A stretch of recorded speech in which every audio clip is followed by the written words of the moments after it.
Quiero tocar un tema que lo he titulado El poder de la sangre de Jesús que nos da libertad. Quiero leer Gálatas capítulo 5, versículo 1.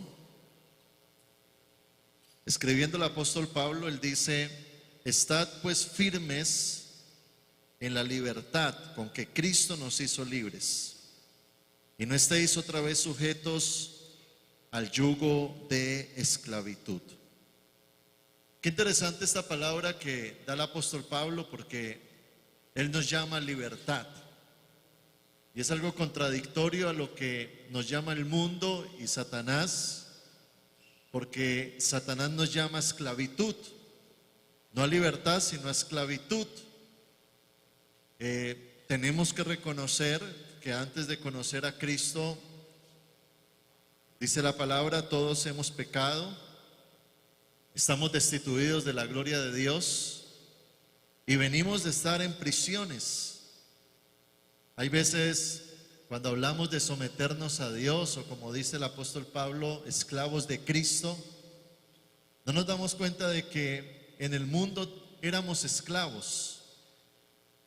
Hay gente que era esclava de sus pasiones, otros del juego, otros de la droga, otros del alcohol, otros de sus propias emociones.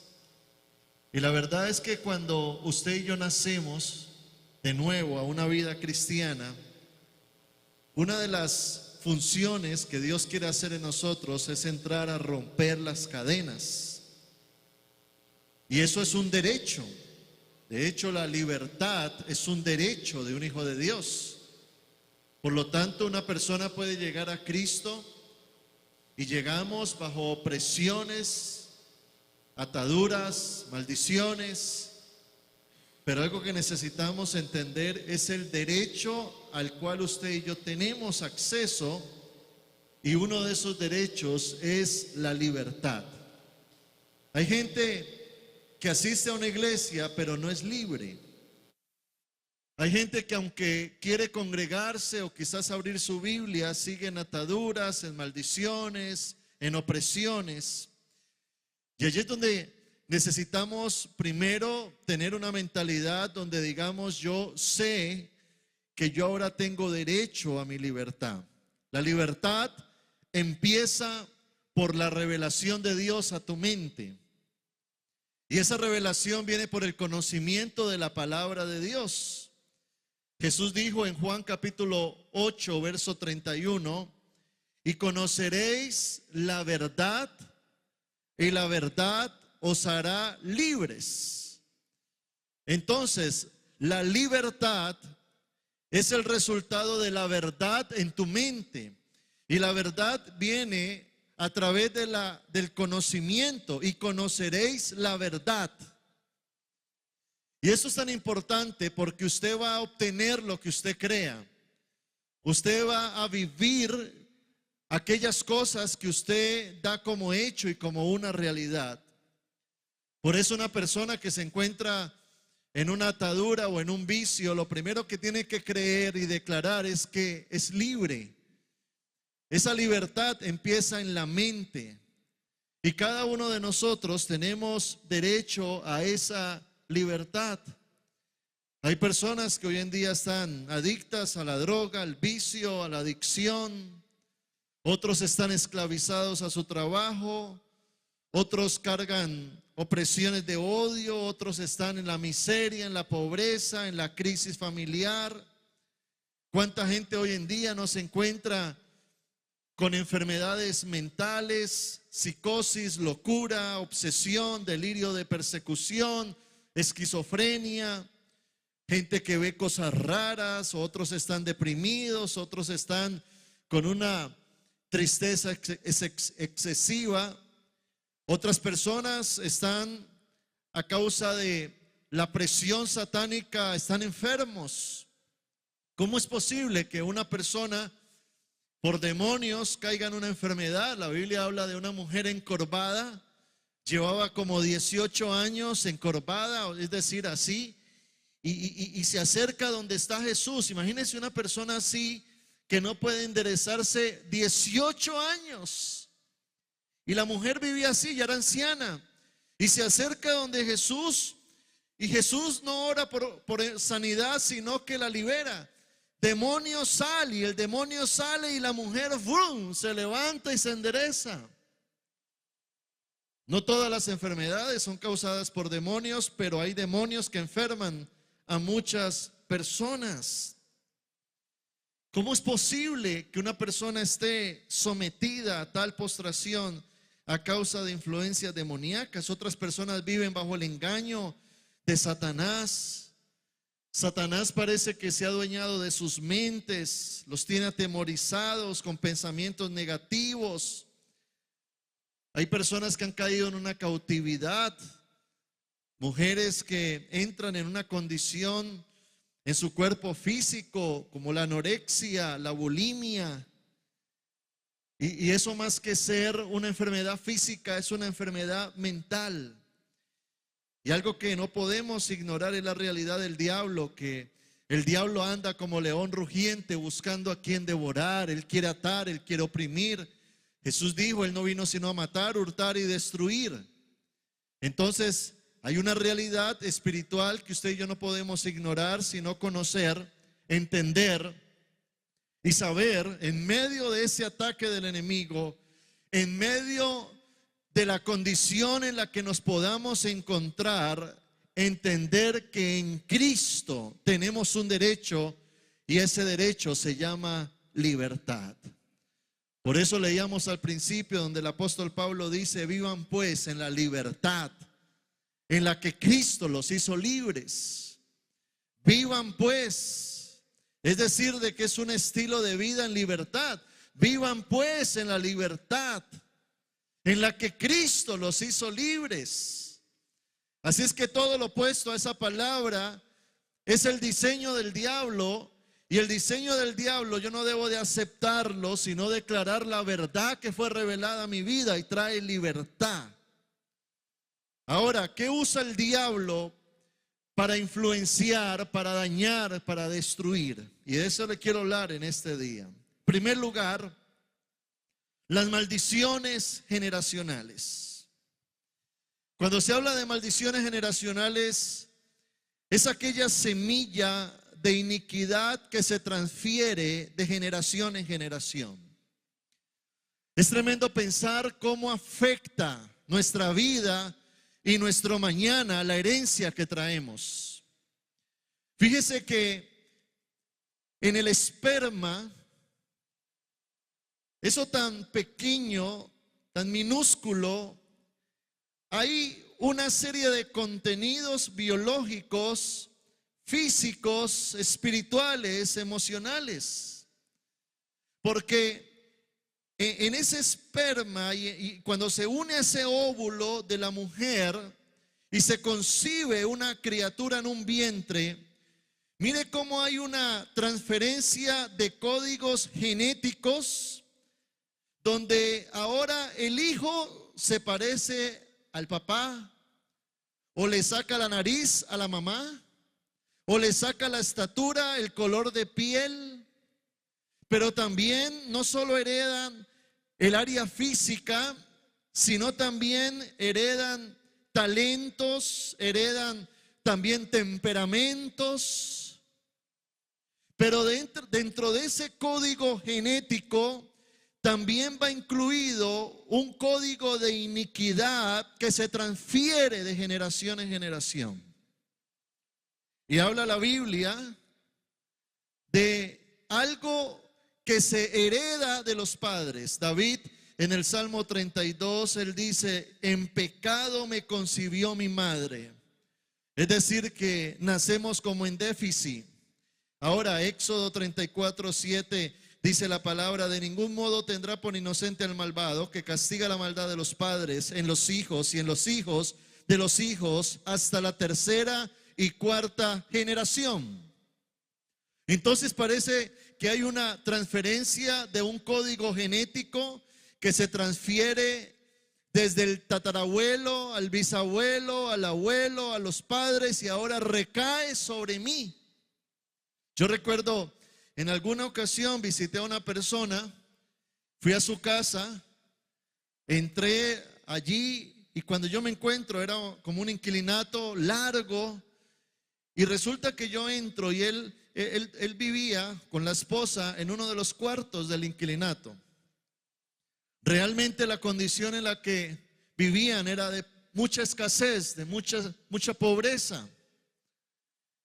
Pero cuando conversaba con la pareja, él me decía, aquí vive toda nuestra familia en este inquilinato. Por allá vive el abuelito, el tío, la tía, el primo y todos estamos acá. Y cuando yo miraba eso, yo no veía prosperidad, yo veía miseria.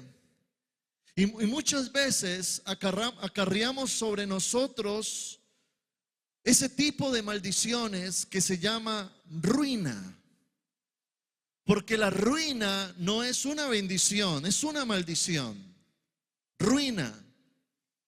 Pero muchas veces no solamente se hereda ruina, sino también pecados de inmoralidad, de perversión, de alcoholismo. Y cuando nosotros miramos nuestro árbol genealógico, pues mejor ni quisiéramos mirarlo. Porque entonces nos encontramos con una serie de personajes bien complicados. Allá el abuelo, el tío, el brujo, el homosexual, el tomatrago, el vicioso. Bueno, y una cadena de personas que la Biblia habla de maldiciones. Y esas maldiciones es lo que el apóstol Pablo llama condenación. ¿Y qué es una condena? Es un dictamen. Cuando una persona es condenada, cuando es llevada frente a un juez y el juez dicta condena o sentencia, es algo que ya está determinado para la persona. Ya el juez juzgó, son 10 años, esa es la condena. Entonces usted le pregunta a ese preso, ¿cuál es tu condena? No, 10 años, encerrado. No me dieron la casa por cárcel, no es aquí. Intramuros, aquí, 10 años, condena. Entonces el diablo usa la iniquidad que se transfiere para maldecir las generaciones y emitir una condena. Entonces, por lo que tú heredaste, estás condenado a la miseria. Por lo que tú heredaste, estás condenado a la enfermedad. Mire cómo la enfermedad se transfiere. El médico le pregunta a usted, ¿alguno de sus familia ha muerto de cáncer o diabetes o ha tenido esta enfermedad? Porque aún los médicos saben que la enfermedad es hereditaria. La enfermedad no es una bendición. A nadie que le da cáncer dice aleluya. No, es una maldición. Entonces el enemigo usa esa maldición para afectar y emitir condenación. Entonces hay gente que está condenada a destruir su hogar, se casan y ¡pum!, caen. Hay gente que está condenada a la miseria, montan un negocio y ¡pum!, se quiebran. Hay otros que están condenados al vicio o tienen una tendencia especial a esa área que quizás heredó y ¡pum!, se caen. Condenación. Pero qué interesante lo que dice el apóstol Pablo: no hay condenación para aquellos que están en Cristo Jesús. No hay condenación. Entonces el diablo usa la maldición para emitir una condena y llevarte a un segundo aspecto que usa el diablo para dañar, y son las ataduras. Las ataduras son cadenas que se llevan, pecados que no se pueden dejar, recuerdos que no se olvidan, heridas que no se han podido curar, cadenas que por más que se quieran quitar no se pueden, son ataduras. Es como cuando alguien hace un nudo fuerte, doble nudo, no se puede soltar. Y yo me encuentro con personas en esa condición. Hemos pecado, hemos cometido cosas contrarias a Dios y mire la gravedad del pecado. Primera de Juan capítulo 3 verso 8 dice la Biblia que el que practica el pecado es del diablo. Y cuando se peca se abren puertas y el diablo viene a causar ataduras. Yo conocí a una persona que comenzó a venir a la iglesia. La persona tenía como un deseo sincero de buscar de Dios, de congregarse. Era una persona con muchos talentos, quería aún servirle al Señor, pero estaba atado. Y esa persona cada vez que se sentía triste, o en los momentos de soledad, o en esos momentos donde era débil, el enemigo lo arrastraba, porque esa persona que es atada es una persona que se vuelve adicta a un pecado. Y es como aquel que consume droga. Ya el cuerpo le pide, hay una ansiedad. Y eso mismo pasa hacia el área sexual. Eso mismo pasa hacia los casinos. El otro día yo pasé por un casino y yo miro un casino como un culto a Satanás porque en un casino lo que hace el Satanás es succionar el alma de las personas y llevarlos a la ruina. Ningún casino pierde dinero.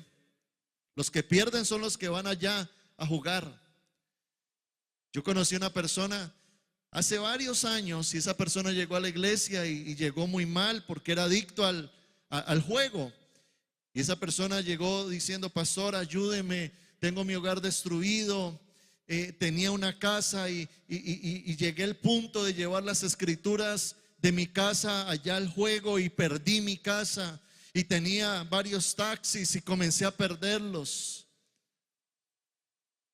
Y esa persona trató de buscar de Dios, pero estaba muy atada.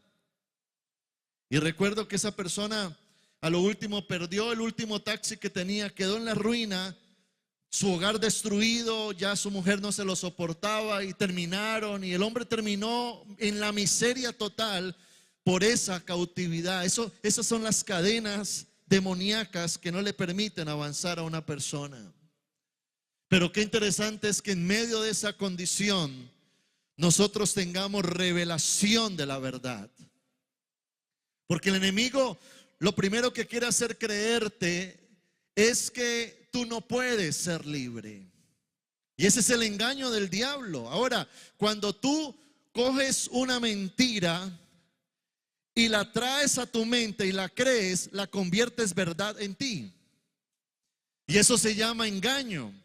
Entonces el diablo trata de tomar su mentira y ponerla en la mente de la persona como una verdad para ella. Está engañada y esa persona dice: yo no puedo dejar la droga, yo no puedo salir de esta miseria, yo no puedo ser sano, yo no puedo caminar en victoria, yo no puedo, yo voy a recaer. Mientras usted o una persona esté en esa mentira, nunca será libre. Lo primero que debe de decir el drogadicto es: en Cristo soy libre. Ahí empieza su libertad. Esa persona que está en la ruina, lo primero que debe decir: en Cristo soy próspero. Allí empieza tu libertad. Conoceréis la verdad y la verdad os hará libres, dice la palabra de Dios. Él es especialista en romper cadenas. Dice la Biblia que Dios pudre el yugo a causa de la unción, porque no hay demonio que se resista a la presencia del Espíritu Santo y no hay cadena que sea para Dios imposible romper. En Cristo alcanzamos verdadera libertad.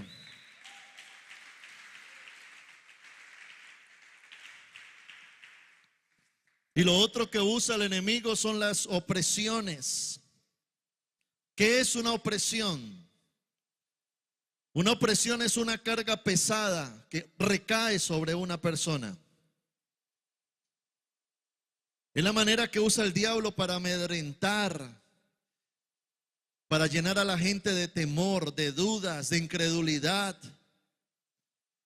A causa de la opresión satánica, el diablo logra inutilizar o paralizar a las personas. Hay gente que en la vida no avanza, están estancados, tienen pensamientos de fracaso, son esclavos de sus recuerdos, no han superado las heridas que marcan sus vidas, el ayer. ¿Cuánta gente no se encuentra así? Gente que está esclava de su ayer, recordando su ayer, resentidos, traumados, heridos. Y lo que hace el diablo es traer esa opresión, esa nube espesa, oscura sobre ellos para nublarlos e inoperarlos y postrarlos. Opresiones de Satanás. Yo conocí una persona muy talentosa y uno hablaba con esa persona y esa persona era una persona llena de ideas, de cosas por querer alcanzar, era una persona inteligente, pero fracasado. Y cuando nos pusimos a investigar más a fondo acerca de su vida, lo que tenía era una vida de traumas. ¿Y qué conjugación esa, no? Talentos con traumas, capacidades con heridas abiertas. Y mientras una persona no logre superar el ayer, no podrá conquistar el mañana. Y el enemigo como que enreda a la gente, porque hay gente que aunque detecta una herida, no la sana.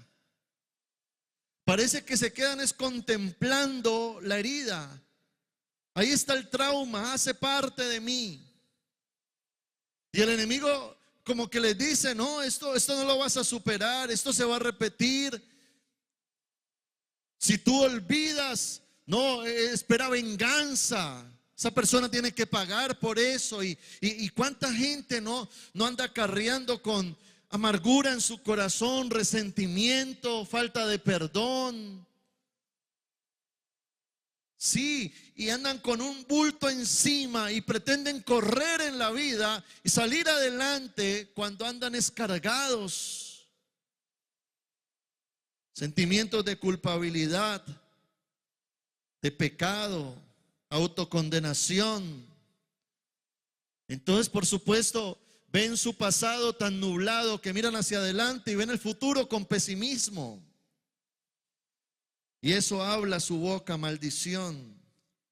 La Biblia dice en Romanos 1:29, dice, están atestados de toda injusticia, fornicación, perversidad, avaricias, maldad, llenos de envidia, homicidios, contienda, engaños y perversidades.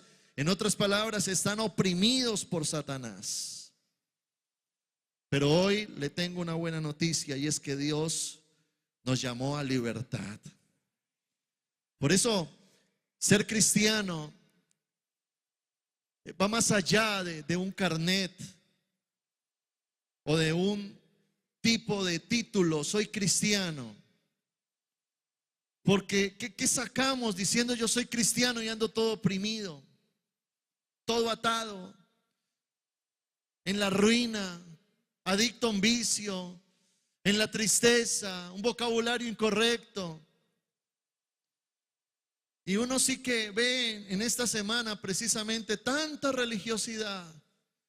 Y desde el domingo y el Vía Crucis y gente trasladándose a turismo religioso. Y bueno, yo respeto mucho las creencias de cada quien. Pero Dios no quiere una Semana Santa, Dios quiere una vida santa. Dios quiere es que desarrollemos una relación con Él donde lo que me evidencie que soy hijo de Él no es una religión, sino una vida en victoria. Por eso inicié diciéndote hoy, su victoria es nuestra victoria. Usted y yo estamos llamados a ser más que vencedores en Cristo Jesús, sencillamente porque Él fue más que vencedor para nosotros. Dios te llamó a libertad. Diga conmigo eso. Dios me llamó, dígalo fuerte, Dios me llamó a libertad. A libertad.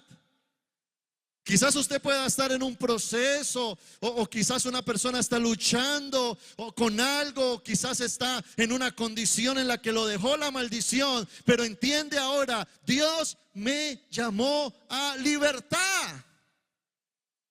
Ahí empieza tu libertad. Pero si tú declaras eso dudando, estás cautivo. Ahora, cuando le hablo de libertad, no solo le hablo de las cadenas que Satanás trae para oprimir. Dios te llamó a libertad familiar. Dios te llamó a libertad económica. Dios te llamó a libertad en tu vida, en tu ministerio, en todas las áreas. A libertad nos llamó el Señor. ¿Dónde empieza la libertad? En la revelación. Escuche esto. Mientras usted no lo crea, nunca lo vivirá. Esto es muy profundo. Mientras usted no lo crea, nunca lo vivirá. Usted puede estar luchando con algo. ¿Dónde empieza tu libertad? Creyéndolo. Diga, el pobre, rico soy. Diga, el débil, fuerte soy. ¿Qué significa eso? No declares tu realidad, declara la verdad. Puedes estar viviendo un momento de dificultad o de atadura o de opresión o de maldición, pero ahora entiendo que a libertad me llamó el Señor. Es como el preso que se da cuenta que aunque sigue preso ya se le cumplió el tiempo de condena y él tiene un derecho legal. Y ya tiene la carta y el abogado le dio los papeles y él está ya en esa jaula o en esa prisión y está ya, pero él dice, ya, soy libre legalmente, suélteme. Porque le llegó el entendimiento de esa verdad. Su realidad es la prisión, la verdad es que ya está libre. Hey, déjeme salir porque ya tengo el papel legal de que soy libre.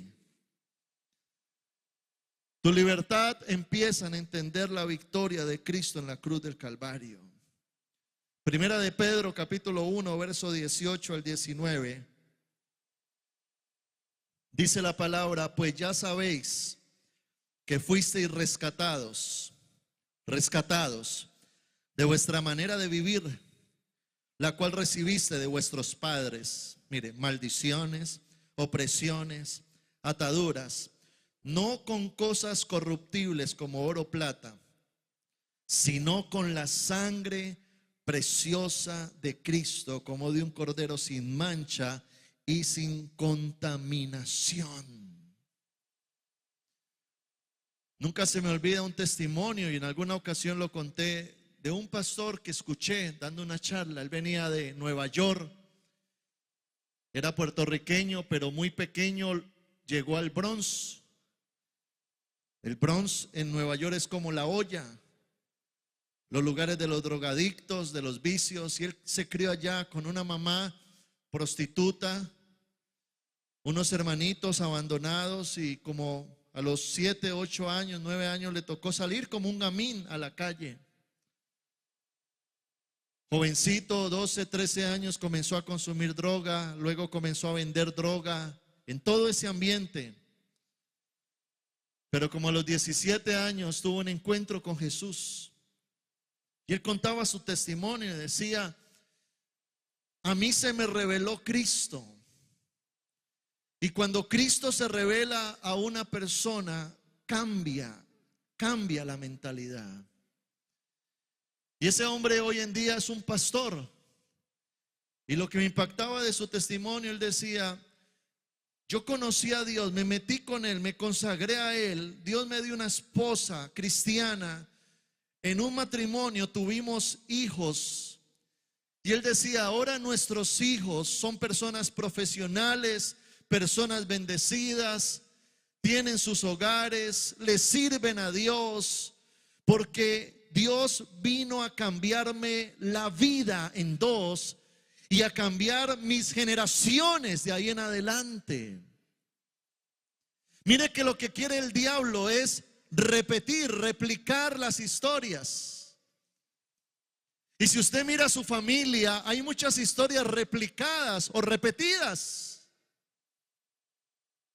Póngase a analizar cosas en su casa y usted va a ver mucha repetición de historias. Aquella mamá que siendo adolescente quedó embarazada, tuvo una niña, ella la crió como madre soltera, ahora esa niña crece, en la adolescencia, ¡pum!, quedó embarazada, tiene una niña, mamá soltera, ahora esa otra niña crece y la misma historia. Como se repite la ruina, la maldición de vicios, de tantas cosas. Pero entienda esto, Primera de Corintios 6:20, dice la Biblia: habéis sido comprados por precio. Hoy podemos reclamar nuestra libertad porque hubo alguien que pagó por ella y se llama Cristo. ¿Cuál fue el costo de tu libertad? ¿Cuál fue? La cruz, su sangre, su vida misma. Para ti llega por fe, para él por la cruz. Y a eso vino Jesucristo, iglesia. Para eso apareció el Hijo de Dios. Lucas 4:18, la Biblia dice: el Espíritu del Señor está sobre mí, dijo Jesús, por cuanto me ha ungido para dar buenas nuevas a los pobres. Me ha enviado a sanar a los quebrantados de corazón, a pregonar libertad a los cautivos, vista a los ciegos, y a poner en libertad ¿a quiénes? A los oprimidos. Esa es la libertad a la que usted y yo tenemos derecho. Esa es la libertad que Dios nos da, porque Él nos compró con precio. Su vida fue el precio, su sangre el valor. La cruz está de testigo, la Biblia lo declara, el Espíritu lo revela. Él nos saca del mercado de esclavos y nos da libertad. Cristo anuló toda acta de decretos que nos era contraria, las maldiciones generacionales, las opresiones, las ataduras. Gálatas 3, verso 13, dice la palabra que Cristo nos redimió. Esta es otra palabra para decir rescató. Nos redimió de la maldición de la ley, haciéndose maldición por nosotros, pues está escrito: maldito todo el que es colgado en un madero. Y en el libro de Colosenses capítulo 2 verso 14, Él anuló el acta de los decretos que había contra nosotros, que nos era contraria, y la clavó en la cruz, en medio de la cruz, clavándola allí en ese lugar. ¿Y qué hizo Jesús? Él entra a romper las ataduras. Mire lo que dice la Biblia, Romanos 6:14. El pecado no se enseñoreará de vosotros, pues no estáis bajo la ley, sino bajo la gracia. Usted y yo podemos luchar contra el pecado, pero el pecado ya no me gobierna, no es mi amo, no se enseñoreará de mi vida. Por lo tanto, es una realidad. Estamos en un proceso de cambio, de transformación. Sí, pero el pecado yo lo contrarresto con la verdad. La tentación, ya digo, yo no voy a volver a lo mismo. Yo no sé de dónde Dios te sacó a ti, de qué vicio, de qué atadura, de qué maldición, de qué opresión, de qué condición de soledad, de tristeza, de desesperación, de condenación, de enfermedad. Y el diablo lo que quiere es decirte: te voy a volver a jalar a lo mismo, vas a retroceder, vas a caer, tú no vas a durar mucho, vas a recaer, tú vas a fallar. Pero ¿qué dice la Biblia? No. El pecado no se enseñoreará de mí, porque Cristo es mi victoria. Dale un fuerte aplauso al Señor si lo crees.